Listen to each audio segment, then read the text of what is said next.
नमस्कार दोस्तों, और एक बार फिर आप सभी का स्वागत है करंट अफेयर अपडेटेड के इस यूट्यूब चैनल पर, जहां पर आज हम डिस्कस करेंगे 15 से लेके 22 दिसंबर 2020 के बीच के सभी इंपॉर्टेंट इवेंट्स को। फ्रेंड्स, आप लोगों को घबराने की ज़रूरत नहीं है कि इतने दिन लेक्चर्स पब्लिश नहीं हुए हैं तो उन करंट अफेयर्स का क्या होगा।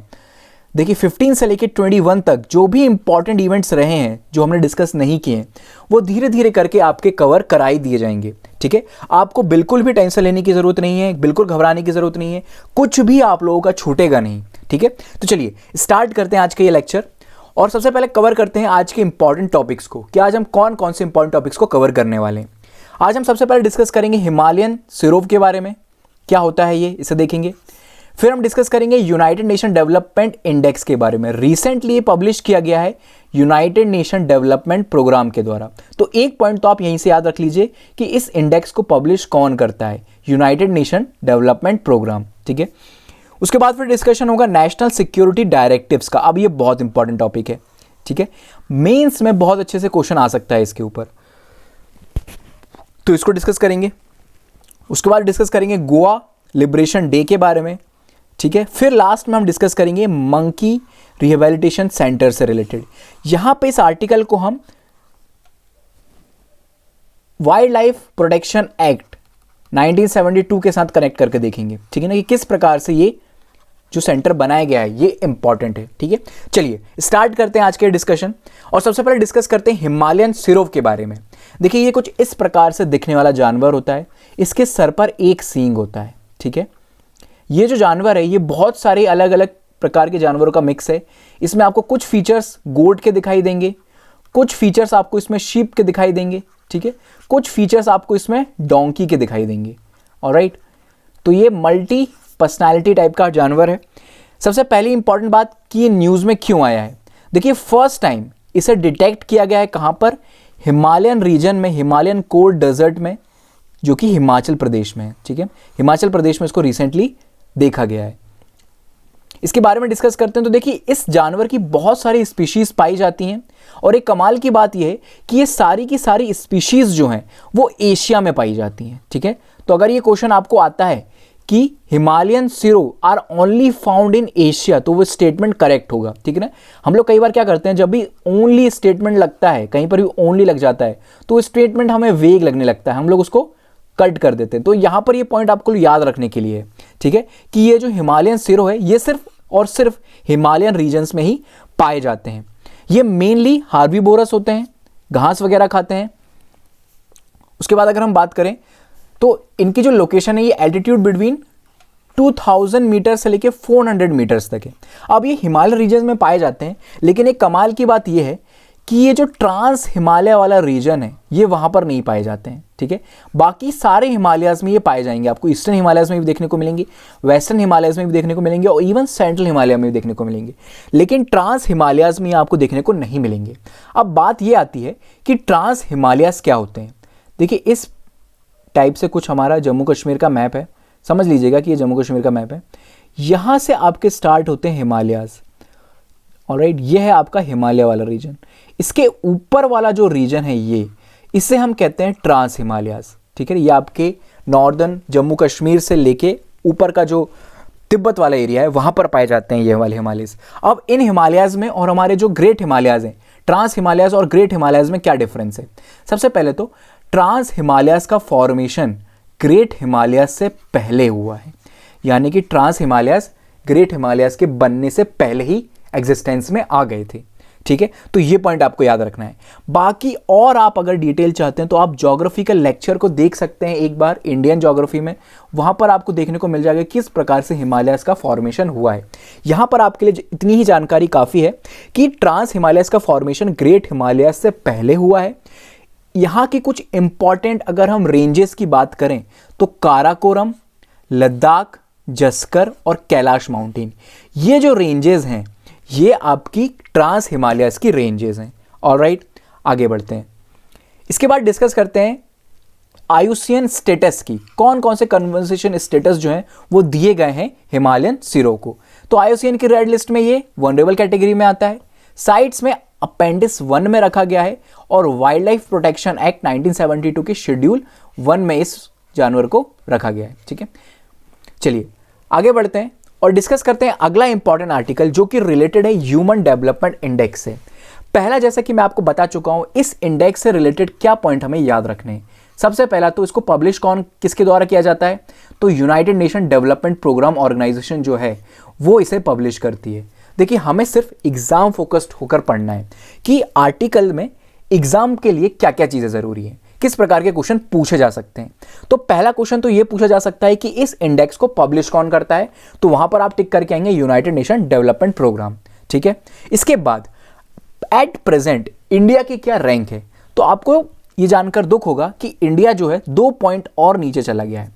इंडिया को 189 कंट्रीज में 131 कंट्री पर रखा गया है। इस बार लास्ट ईयर से 2 पोजीशन हम पीछे चले गए हैं। ठीक है, चलिए अगली चीज, कुछ इंडेक्स में कुछ नया हुआ है क्या। इस बार जो इंडेक्स पब्लिश किया गया है तो इसमें नया क्या हुआ है, इस बार एक नई चीज इसमें ऐड की गई है, वो है per capita carbon dioxide emission and material footprint. इस बार इस नए प्रोविजन को भी ऐड किया गया है इस इंडेक्स 2020 की रिपोर्ट में। ठीक है, तो ये पॉइंट आपको याद रखना है कि यानी कि फोकस किस चीज पे किया गया है इस बार, per capita carbon dioxide emission पर। ठीक है, इसके बाद देखिए ये जब ये इंडेक्स पब्लिश किया जाता है यूनाइटेड नेशन डेवलपमेंट प्रोग्राम के द्वारा, तो उसके साथ अदर रिपोर्ट्स भी पब्लिश करता है। कौन कौन सी अदर रिपोर्ट्स इसके साथ पब्लिश की जाती हैं, तो पहली है आपकी inequality adjusted human development index. ठीक है, इसके बाद है जेंडर डेवलपमेंट इंडेक्स, फिर gender inequality index and multi dimensional poverty index. तो यहां से आपको एक पॉइंट याद रखना है, ये सारे के सारे जो इंडेक्स हैं ये किसके द्वारा, यूनाइटेड नेशन डेवलपमेंट प्रोग्राम के द्वारा पब्लिश किए जाते हैं। इस पॉइंट को नोट डाउन कर लीजिए और लिख लीजिए, याद रख लीजिए, रट लीजिए, जो आपको करते बने वो आप कर लीजिए। ठीक है ना, बस आपको क्वेश्चन देखकर ये पता लगना चाहिए कि ऑप्शन कौन सा करेक्ट होगा। ठीक है ना, आप एलिमिनेट कर पाए। आगे बढ़ते हैं, दोबारा से डिस्कस करते हैं ह्यूमन डेवलपमेंट इंडेक्स के बारे में। सबसे पहले तो क्या है ह्यूमन डेवलपमेंट इंडेक्स, किन चीज़ों के ऊपर फोकस किया जाता है, तो देखिए इसमें क्या चीज़ें देखी जाती हैं। सबसे पहले अदर कंट्रीज़ को स्टडी किया जाता है, परखा जाता है उन्हें, और यह देखा जाता है कि किस कंट्री में ह्यूमन बीइंग की एज अ इंडिविजुअल, एक व्यक्ति का इंडिविजुअल में कितना डेवलपमेंट हुआ है। यहां पर सिर्फ इकोनॉमिक ग्रोथ के ऊपर फोकस नहीं किया जाता है, इसमें किस बात के ऊपर फोकस किया जाता है, इंडिविजुअल ग्रोथ के ऊपर, यानी कि एक व्यक्ति जो है वो अपने आप में कितना इवॉल्व हो रहा है। ठीक है, अब इवॉल्व होने के लिए कुछ ना कुछ पैरामीटर्स होने चाहिए, कुछ डायमेंशंस होने चाहिए, जहां पर हम चेक कर सकें कि ये व्यक्ति जो है वो इस डायमेंशन पर कितना इंप्रूव किया है। तो कौन कौन से डायमेंशन देखे जाते हैं यहां पर, a long and healthy life, कि उस व्यक्ति की कहीं ऐसा तो नहीं है कि वो व्यक्ति जो है वो बार बार बीमार हो जाता है, बीमार हो जाता है तो बार बार जो है उसे बार बार हॉस्पिटल जाना पड़ता है, हॉस्पिटल की फैसिलिटीज़ वगैरह क्या है, तो वो सारी चीज़ें इसमें देखी जाती हैं। फिर उसके बाद एक्सेस टू नॉलेज, ठीक है ना, यानी कि उस व्यक्ति के लिए नॉलेज का एक्सेस है या नहीं। अब यहाँ पर ध्यान रखने वाली बात यह है कि यहाँ पर क्वांटिटी के ऊपर फोकस किया जाता है, ना कि क्वालिटी के ऊपर। ठीक है, बस एक ये पॉइंट आप याद रखिएगा। किस चीज के ऊपर फोकस कर रहा है ह्यूमन डेवलपमेंट इंडेक्स में, क्वालिटी के ऊपर, यानी कि यहां पर सिर्फ इतना देखेगा कि कितने लोगों के पास एक्सेस ऑफ एजुकेशन या फिर एक्सेस ऑफ नॉलेज है या नहीं, कितना पढ़ रहे हैं वो, उन्होंने ग्रेजुएशन की है, मास्टर्स की है या पीएचडी की, इस बात से कोई फर्क नहीं पड़ता। ठीक है ना, बस नॉलेज होना चाहिए, एक्सेबल। ठीक है, ऑलराइट। इसके बाद अगली चीज है a decent standard of living. ठीक है, ये पॉइंट आपको क्लियर होगा। आगे बढ़ते हैं और इसके बाद देखते हैं जेंडर इनइक्वालिटी इंडेक्स के बारे में। ये भी रिसेंटली पब्लिश किया गया है इसी के साथ।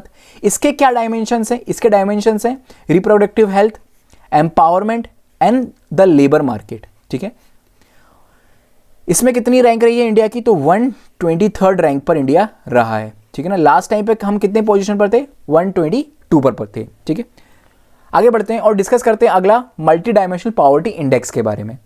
मल्टी डायमेंशनल पॉवर्टी इंडेक्स में क्या देखा जाता है कि एक व्यक्ति के पास डेवलपमेंट की क्या क्या फैसिलिटीज़ है, यानी कि हेल्थ में, एजुकेशन में, स्टैंडर्ड ऑफ लिविंग में वो व्यक्ति कैसा परफॉर्म कर रहा है। ठीक है ना, जो बेसिक एम्यूनिटीज़ हैं उसको मिल पा रही हैं या नहीं। तो इंडिया जो है इस बार काफ़ी अच्छा परफॉर्म नहीं किया है, इंडिया ने काफ़ी नीचे रैंक रही है।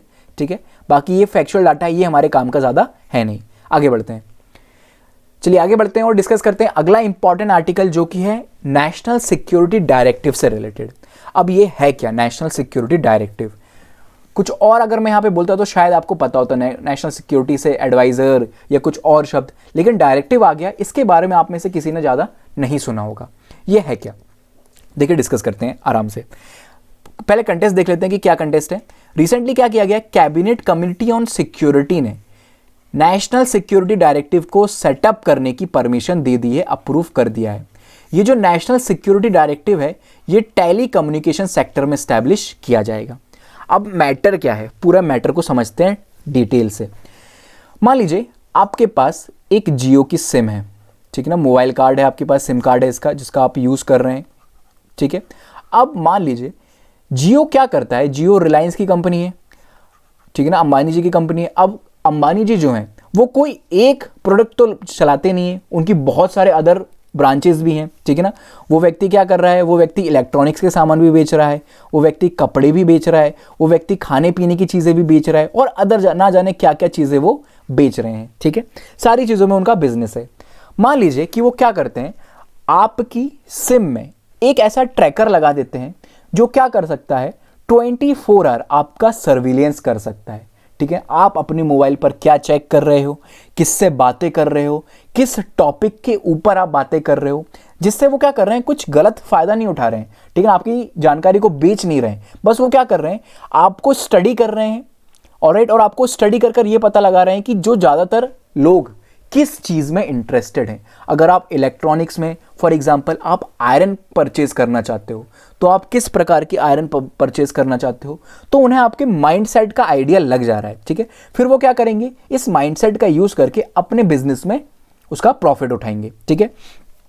ऐसा ही कुछ किया जाता है बाहर की विदेशी कंपनियों के द्वारा, ठीक है। इसमें सबसे आगे अगर कोई कंट्री है तो उसका नाम है चाइना, ठीक है ना। क्या किया है चाइना ने, देखिए चाइना की एक कंपनी है जिसका नाम है हुवाई, ठीक है।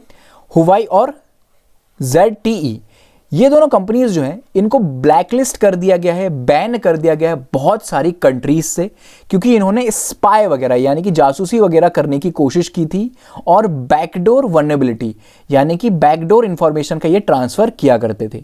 अब इशू ये है कि इंडिया में जो आपके सर्विस प्रोवाइडर हैं, जैसे कि एयरटेल हो गया, ठीक है ना, वोडाफोन आइडिया हो गए, ये सारे प्रोवाइडर्स भी हुवाई के ऊपर डिपेंडेंट हैं आप तक 4G इंटरनेट को प्रोवाइड करने के लिए, ठीक है ना। 3G का जो इंटरनेट है उसमें 30% एयरटेल, 40% वोडाफोन, और BSNL में भी बहुत सारी जो टेक्निकल सपोर्ट है वो हुवाई के द्वारा दिया जाता है, प्रोवाइड किया जाता है, ठीक है। अब आपको पता होगा इंडिया में हुवाई को परमिशन मिल गई थी कि आप 5G के ट्रायल्स कर सकते हैं।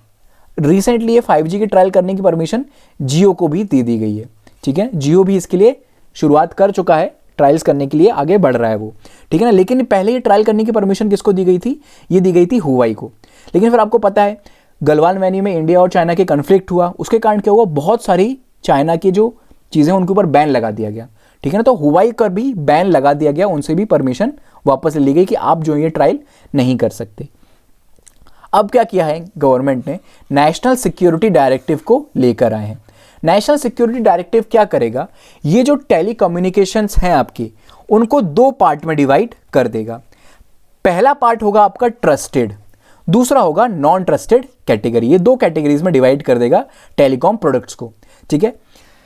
अब ये काम करने की जिम्मेदारी किसको दी गई है, ये काम करने की जिम्मेदारी दी गई है national security committee on telecom के ऊपर, ठीक है। इस कमेटी को हेड किया जाएगा डेप्यूटी नेशनल सिक्योरिटी एडवाइजर के द्वारा, ऑलराइट, ठीक है। ये क्या काम करेगा, national security committee on telecom ये डिवाइड करेगा कंपनीज को ट्रस्टेड और नॉन ट्रस्टेड कैटेगरी में, ठीक है। अब इनको मदद चाहिए होगी, टेक्निकल असिस्टेंट की जरूरत पड़ेगी, तो वो जो टेक्निकल असिस्टेंट है वो कौन प्रोवाइड करेगा, नेशनल साइबर सिक्योरिटी कोऑर्डिनेटर ये प्रोवाइड करेगा। ये बताएगा सर ये लोग जहां धांधलेबाजी वगैरह कर रहे हैं, ठीक है। तो ये बातें आपको इसके बारे में याद होनी चाहिए, पता होनी चाहिए, याद तो आपको अपने आप ही रहेगा, ऑप्शन देख के समझ में आ जाएगा, ठीक है। इसके बाद ठीक है, अब एक ये अच्छी अपॉर्चुनिटी है लोकल मैन्युफैक्चरर्स के लिए कि वो क्या कर सकते हैं, इक्विप्ड हो सकते हैं और रिसर्च एंड डेवलपमेंट में इन्वेस्ट कर सकते हैं। खुद से ही हम अपनी टेक्नोलॉजी बनाएं ताकि हमें चाइना के ऊपर डिपेंडेंट होने की ज़रूरत ना हो।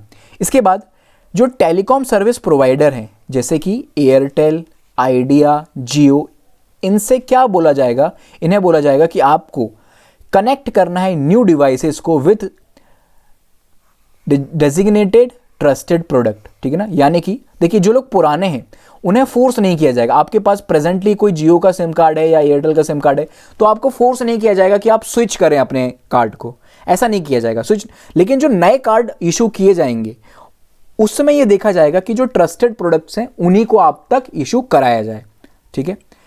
चलिए आगे बढ़ते हैं और अब अगले आर्टिकल की तरफ मूव करते हैं जो कि है गोवा लिबरेशन डे से रिलेटेड। क्या हुआ है रिसेंटली, क्यों न्यूज़ में है ये? क्योंकि हर साल 19 दिसंबर को गोवा लिबरेशन डे मनाया जाता है। गोवा लिबरेशन डे का मतलब है क्या? सबसे पहले तो आपको ये बात पता होनी चाहिए कि गोवा, दमन एंड दीव, दादर नागर हवेली, ठीक है, और अंजी दीवा आइलैंड, इन आइलैंड्स के ऊपर कब्जा हुआ करता था पोर्चुगीज़ का, ठीक है ना। आपको पता होगा पहली जो कंट्री है इंडिया में आने वाली फॉरेन कंट्री की अगर हम बात करें तो वो थी पोर्चुगीज़, ठीक है। ये शिप के थ्रू इंडिया में पहुंचे थे। कब आए थे? 1499 में, ठीक है ना।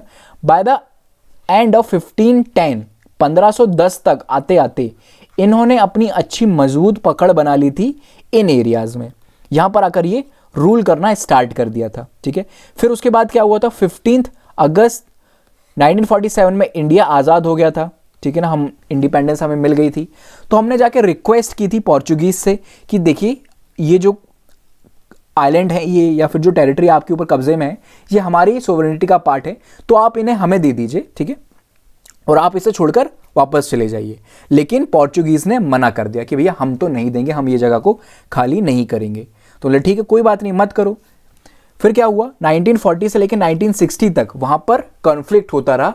गोवा लिबरेशन मूवमेंट की स्टार्ट हुआ जहां पर फोर्सफुली उन्हें वहां से हटाने की बात चली। बट फिर 1961 में क्या हुआ? इंडियन गवर्नमेंट ने एक ऑपरेशन लॉन्च किया जिसका नाम था ऑपरेशन विजय। इस ऑपरेशन विजय को चलाकर हमने क्या किया? पोर्चुगीज को यहां से दौड़कर भगाया और दमन एंड दीव और गोवा को अनेक्स कर लिया, ठीक है ना। कब? 19 दिसंबर को, ठीक है। फिर गोवा और जो दमन, दीव एंड दमन है वो एक ही पार्ट हुआ करते थे, एक यूनियन टेरिटरी हुआ करते थे। 30 मई 1989 में गोवा को एक सेपरेट कर दिया गया, स्टेट बना दिया गया, ठीक है ना। 30 मई को स्टेट बना दिया गया गोवा को, और दमन एंड दीव है जो है उसको एक अलग से यूनियन टेरिटरी बना दिया गया। तो ये बात आपको याद रखनी है। इसके बाद कुछ बेसिक चीज़ें देख लेते हैं गोवा के बारे में। तो देखिए ये गोवा का मैप है, ऑलराइट, ठीक है। यहाँ पर है आपका पणजी जो कि कैपिटल है गोवा की, ऑलराइट। साउथ वेस्टर्न कोस्ट से लगता है ये जो साउथ वेस्टर्न कोस्ट है इसको क्या बोला जाता है? तो इसको बोला जाता है कोंकण, ठीक है ना। तो कोंकण बोला जाता है, इसीलिए यहाँ की जो ऑफिशियल लैंग्वेज है वो भी है कोंकणी। कोंकणी के बारे में अगर हम बात करें तो कोंकणी जो है वो 22 ऑफिशियल लैंग्वेजेस में से एक है, ठीक है। क्या ये जो कॉन्स्टिट्यूशन बनाया गया था उस कॉन्स्टिट्यूशन का पार्ट थी? तो बिल्कुल नहीं, इसको बाद में ऐड किया गया, ठीक है ना। जो ऑफिशियल लैंग्वेजेस हैं वो कहां पर मेंशन है कॉन्स्टिट्यूशन में? तो आपको पता होना चाहिए 8th शेड्यूल में ऑफिशियल लैंग्वेजेस मेंशन है। टोटल कितनी लैंग्वेज है? 22, ऑलराइट। इस शेड्यूल में टोटल 3 अमेंडमेंट कर अलग अलग लैंग्वेजेस को ऐड किया गया।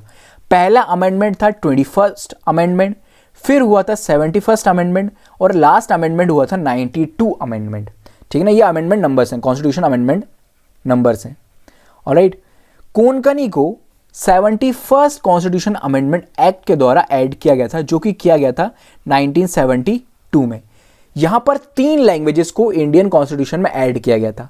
पहली थी मणिपुरी, दूसरी थी नेपाली, और तीसरी थी आपकी कोंकणी, ऑलराइट। तो ये बात आपको याद रखनी है। कौन कौन से स्टेट से गोवा की बॉर्डर टच होती हैं? महाराष्ट्र से टच होती हैं, कर्नाटका से टच होती हैं, और अरेबियन सी इससे टच होती हैं, ठीक है। आगे बढ़ते हैं और अब डिस्कस करते हैं मंकी रिहैबिलिटेशन सेंटर से रिलेटेड।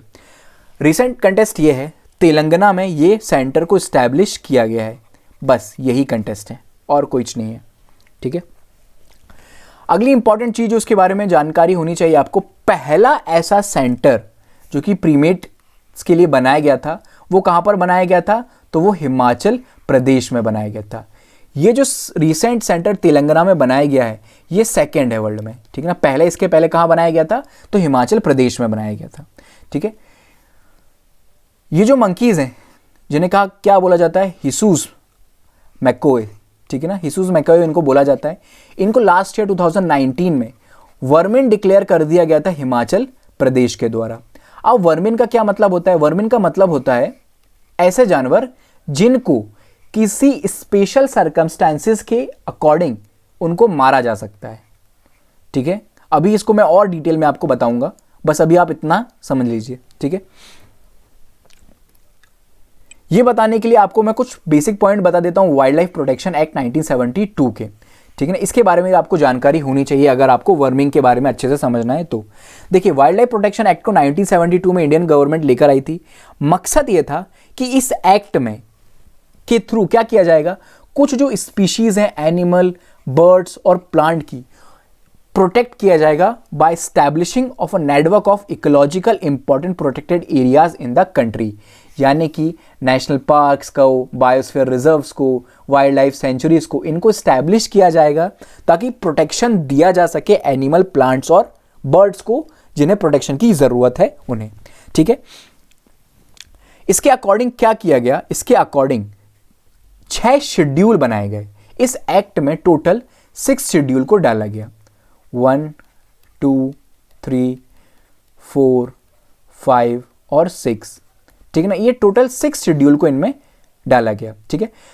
फर्स्ट शेड्यूल में उन एनिमल्स को डाला जाता है जिन एनिमल्स को मैक्सिमम प्रोटेक्शन की जरूरत है।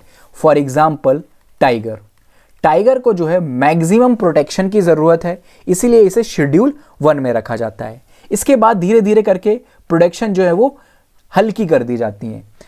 शेड्यूल 6 में प्लांट, जनरली प्लांट्स वगैरह की स्पीशीज को रखा जाता है, जिन प्लांट की स्पीशीज को प्रोटेक्शन की जरूरत है उन्हें, ठीक है। सेकंड, थर्ड और फोर्थ में एनिमल की स्पीशीज को रखा जाता है, लेकिन इन स्पीशीज को स्पेशल सर्कमस्टेंसेस में क्या किया जा सकता है, हंट किया जा सकता है, ऑलराइट।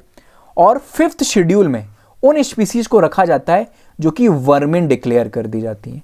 वर्मिन डिक्लेयर यानी कि इनको मारा जा सकता है। फॉर एग्जाम्पल बैट, बैट को वर्मिन डिक्लेयर कर दिया गया है तो उसको आप मार सकते हो। ये जानवर को क्या माना जाता है कि ये डिजीजेस वगैरह स्प्रेड करता है और एक खराब प्रकृति का जानवर है, ठीक है ना, तो उसको हम मार सकते हैं, उसको हम मारा जा सकता है, ठीक है। इसके बाद रही बात जो सेकेंड, थर्ड और फोर्थ शेड्यूल में आते हैं, उन्हें कुछ स्पेशल सर्कमस्टेंसेस में सरकार क्या कर सकती है, मार सकती है, वर्मिन कर सकती है। कैसी कंडीशन हो, फॉर एग्जाम्पल अगर मैं इस मंकी की बात करूं, जिस मंकी को क्या किया गया, वर्मिन डिक्लेयर कर दिया गया था हिमाचल प्रदेश के द्वारा, तो ये मंकी की क्या हो गई थी, पॉपुलेशन बहुत ज्यादा हो गई थी आउटसाइड फॉरेस्ट एरिया। फॉरेस्ट में तो थे ही थे, लेकिन आउटसाइड फॉरेस्ट में भी इनकी पॉपुलेशन बहुत ज्यादा बढ़ गई थी। तो ये क्या करते थे, जो क्रॉप्स वगैरह होती थी उसको डैमेज करते थे। इसी कारण इनको वर्मिन डिक्लेयर कर दिया गया कि आप इनको जाकर हंट कर सकते हैं। अब वर्मिन डिक्लेयर करने की प्रोसेस क्या होती है, क्या इसे स्टेट गवर्नमेंट करता है या सेंट्रल गवर्नमेंट करता है। तो देखिए क्या किया जाएगा, स्टेट गवर्नमेंट के द्वारा एक पेटिशन दी जाएगी सेंट्रल गवर्नमेंट को कि यार ये जो जानवर है ये ज्यादा हो गया है, इसको मारना है हमें। सेंट्रल गवर्नमेंट उस पेटिशन को अप्रूव करेगा। अगर अप्रूव कर देगा तो जानवर को वर्मिन डिक्लेयर कर दिया जाएगा, अप्रूव नहीं करेगा तो वो जानवर को आप मार नहीं सकते, उसको प्रोटेक्शन का स्टेटस दिया जाएगा, ठीक है। उम्मीद है आपको सारे पॉइंट्स क्लियर हो गए होंगे। अगर आपको किसी प्रकार का डाउट है तो आप हमें बता सकते हैं, ठीक है। और कुछ बेसिक बातें हम डिस्कस कर लेते हैं, जो बातें हमें डिस्कस करनी थी इस एक्ट के बारे में। तो देखिए, एक सेंट्रल जू अथॉरिटी को बनाया गया जो ओवरसाइट करेगी जूस को, ठीक है ना। कब स्टैब्लिश किया गया था इसको, 1992 में, ऑलराइट। इसके बाद national board for wild life, इसको भी स्टैब्लिश किया गया वाइल्ड लाइफ प्रोटेक्शन एक्ट के द्वारा ही। इसको जो चेयर किया जाता है उसको चेयर किया जाता है प्राइम मिनिस्टर के द्वारा, ठीक है। ये एक एडवाइजरी बोर्ड है, इसका काम एडवाइस देने का है, रिव्यू करता है, अप्रूव करता है matter related to wild life protection and national parks, ठीक है। ये आपको पता होना चाहिए। तो गाइज ये था हमारा आज का डिस्कशन। उम्मीद है आपको डिस्कशन पसंद आया होगा। घबराने की जरूरत नहीं है, जो आर्टिकल्स रह गए हैं उन्हें हम आने वाले लेक्चर्स में कवर कर लेंगे। सारा कॉन्सेप्ट आपका क्लियर रहेगा, सारे टॉपिक्स आपके कवर्ड रहेंगे।